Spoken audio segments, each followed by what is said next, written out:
Sir, একটা খবর দেওয়ার ছিল। খবরটা ভালো বলবো নাকি মন্দ বলবো বুঝে উঠতে পারছি না। মিস সঞ্জিদা, আগে তো খবরটা বলবেন, তা নাহলে আমি কিভাবে বুঝবো যে খবরটা ভালো না মন্দ? আপনি বলুন।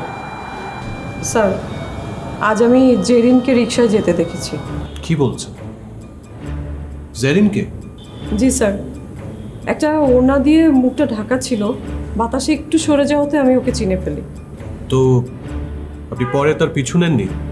হ্যাঁ, নিয়েছিলাম স্যার।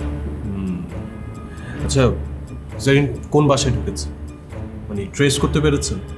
অনেকক্ষণ পিছু নিয়েছিলাম, একটা 3 রাস্তার মোড়ে যেয়ে তারপরে আর তাকে খুঁজে পাইনি। তাহলে লাভ কি হলো বলেন? আপনাকে আরেকটু সতর্কভাবে তাকে ফলো করা উচিত ছিল। আমি খুব সতর্কভাবেই জেরিনকে ফলো করছিলাম, কিন্তু হঠাৎ করেই। আচ্ছা, আপনাকে দেখে ফেলেনি তো? না স্যার, আমাকে দেখতে পায়নি, আর যদি দেখেও ফেলে তো আমাকে চিনতে পারার কথা নয়। তার মানে জেরিনরা যে ওই এলাকায় অবস্থান করছে সেটা নিয়ে কোনো সন্দেহ রইল? জি স্যার, এটা নিশ্চিত করে বলা যায় যে জেরিন ওই এলাকার মধ্যেই কোথাও লুকিয়ে আছে।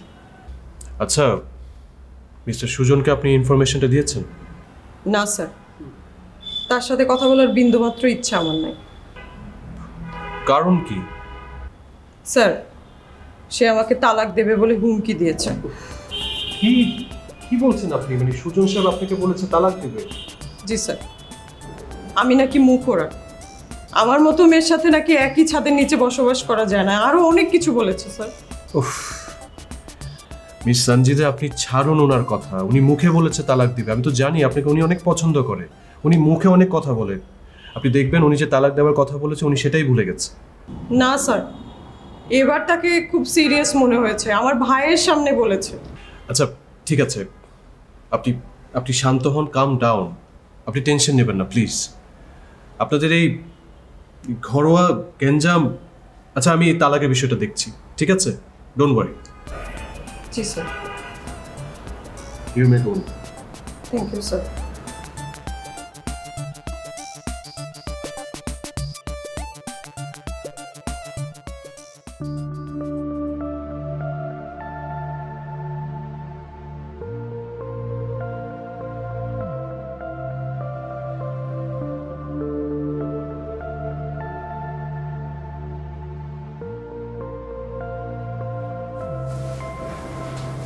কি এটা আনিকা?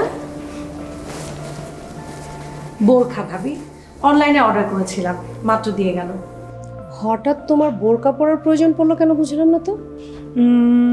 গেস করো তো ভাবি। মানে এখন থেকে তুমি যখন বাইরে বের হবে তখন তুমি বোরকা পরে বের হবে, এই তো? একেবারে ঠিক ধরেছ। আমি যখন বোরখা পরে বের হব তখন তো আমাকে কেউ চিনতে পারবে না, আর চিনতে না পারলে কেউ তো আমার ক্ষতিও করতে পারবে না। আমি যখন তখন বাইরে বের হতে পারবো। তুমি কি ধারণা করেছো যারা তোমার ক্ষতি করবে তারা তোমাকে না চিনেই তোমার ক্ষতি করবে? আমি তো কখনো বোরখা পরিনি, এখন হঠাৎ করে যখন বোরখা পরবো তখন তোদের মাথাতেই আসবে না যে আমি বোরখা পরেছি, আর যতদিনে বুঝবে ততদিনে আমার পথে কাটা দূর হয়ে যাবে।